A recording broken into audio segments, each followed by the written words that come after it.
हाँ तो बच्चों, मैं आपको बताना चाह रहा था वैद्युत अपघटनी शेल।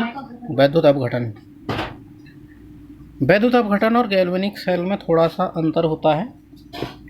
गैल्वेनिक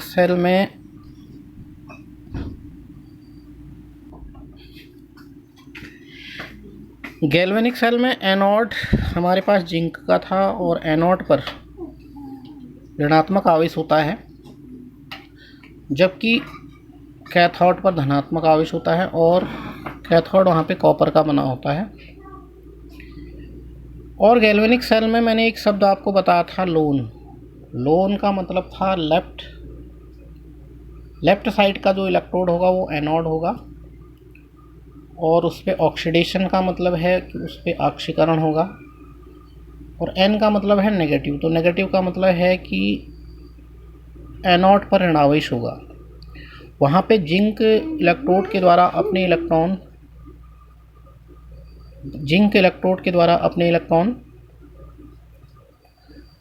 स्वयं अपने इलेक्ट्रोड पे जमा किए जाते हैं और जिंक आयन को विलयन में वो देता है। और जिंक आयन जो है, जिंक सल्फेट और जिंक प्लेट से जिंक आयन की सांद्रता बढ़ती है। उस सांद्रता को मेंटेन करने के लिए हमें लवण सेतु लगाना पड़ता है, जिससे कि जिंक आयन की सांद्रता को व्यवस्थित किया जा सके। उसी प्रकार से उधर कैथोड जो है हमारा कॉपर का होता है, और कैथोड पे वहाँ पे धनात्मक आवेश होता है, और कैथोड पर अपचयन अभिक्रिया होती है। और एक चीज़ और है, हाँ, कैथोड पर अपचयन अभिक्रिया होती है। विलयन से कॉपर आयन इलेक्ट्रॉन प्राप्त करने के लिए कैथोड की सतह पर जाते हैं, और अपचयन में कॉपर आयन इलेक्ट्रॉन प्रदान करके ठोस अवस्था में या ठोस परमाणु के रूप में कॉपर या कैथोड की सतह पे एकत्रित हो जाते हैं। और वहाँ पे जो है अर्धसेल इलेक्ट्रोड जो कॉपर का होगा, उसमें विलयन के अंदर धनात्मक आयन की कमी होने लगती है, तो लवण सेतु से हमारे ऋणात्मक आयन कैथोड विलयन की तरफ प्रवाहित होते हैं, जिससे आयनों के बीच में एक सामंजस्य कह सकते हैं हम कि इक्वलिटी या इक्विलिब्रियम बना रहता है। ये मैंने आपको थोड़ा सा शॉर्ट में यहाँ पे बताया था गैल्वेनिक सेल के बारे में, क्योंकि इलेक्ट्रोकेमिस्ट्री के अंदर गैल्वेनिक सेल बहुत इंपॉर्टेंट है। विद्युत रसायन को हमें समझना है तो आपको गैल्वेनिक सेल से शुरू करना पड़ेगा। गैल्वेनिक सेल का कार्य सिद्धांत समझ में आना चाहिए। गैल्वेनिक सेल के दोनों इलेक्ट्रोड कैसे काम करते हैं इसके बारे में पता होना चाहिए। तो मैं एक बार आपको अलग से एक वीडियो गैल्वेनिक सेल पे भी बताऊंगा। अभी मैं वैद्युत अपघटनी सेल के बारे में बात कर रहा हूँ। तो वैद्युत अपघटनी सेल में हमारे पास विद्युत अपघट्य का विलयन होगा।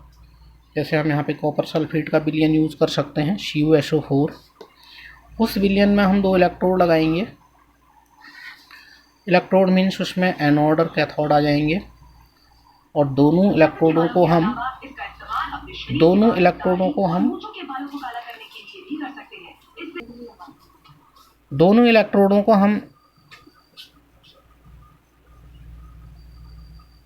विलयन में ले लेते हैं, और दोनों इलेक्ट्रोडों का कनेक्शन हमें जो है बाह्य वोल्टेज या DC करंट से करना पड़ेगा।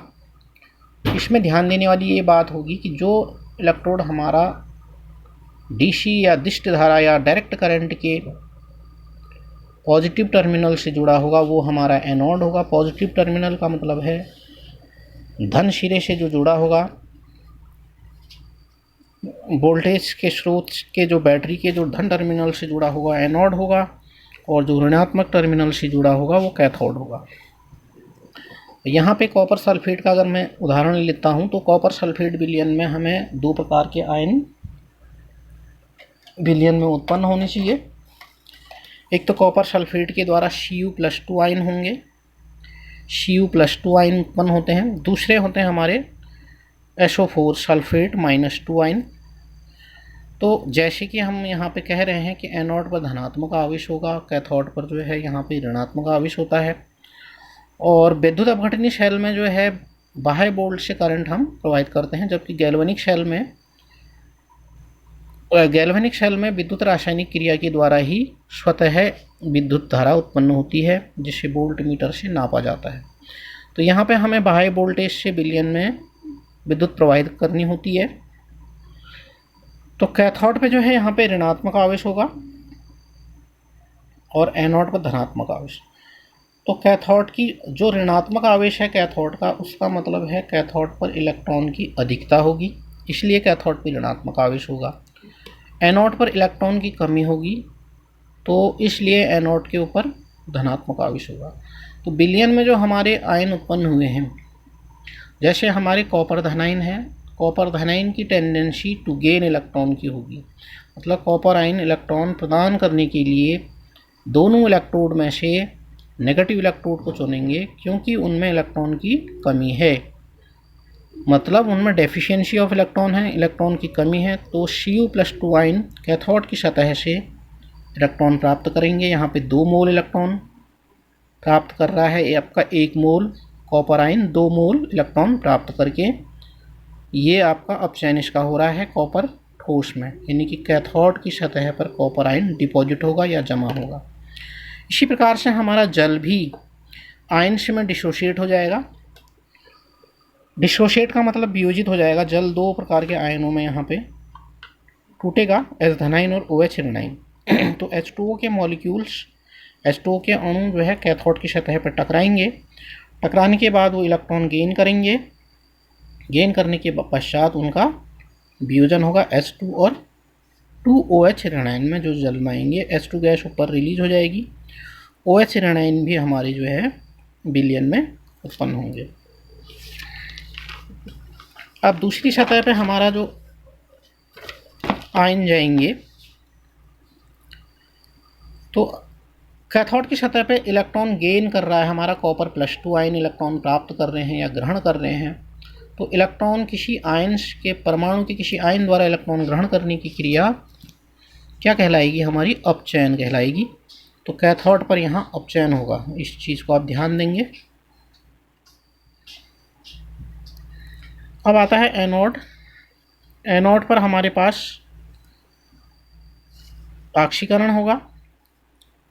सल्फेट आयन जो है एनोड की सतह पे जाएंगे और अपने इलेक्ट्रॉन वहाँ पे मुक्त करेंगे। एनोड इलेक्ट्रोड पे जाएंगे और वहाँ पे अपने इलेक्ट्रॉन मुक्त करेंगे, और मुक्त करने के बाद sulphate ion neutral ion molecules के रूप में निकलेंगे और 2e इलेक्ट्रॉन का कंजप्शन किया जाएगा एनोड के द्वारा। ये 2 इलेक्ट्रॉन एनोड के द्वारा प्राप्त कर लिए जाएंगे।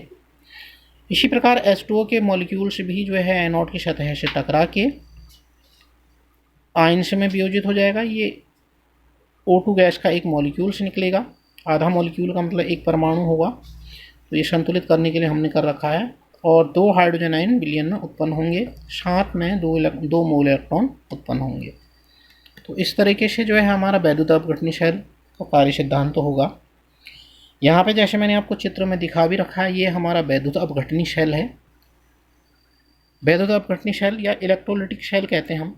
ये जो हमारा कंटेनर है, कंटेनर का मतलब जो पात्र होगा या वेसल जो हम यूज करेंगे, ये एक कुचालक होगा, या कुचालक का मतलब इंसुलेटर होगा ये, जिसमें इलेक्ट्रिक करंट बाहर ना आए, नहीं तो प्रयोगकर्ता को करंट लग सकता है या इसमें कुछ अन्य घटनाएं भी हो सकती हैं। तो इस तरीके का हमारे पास जो वेसल होगा वो इंसुलेटर टाइप का होना चाहिए, या कांच का हो, बीकर टाइप में हो, या फिर चीनी मिट्टी का जो भी हमें यहाँ पे सूटेबल पात्र लगे वो होना चाहिए।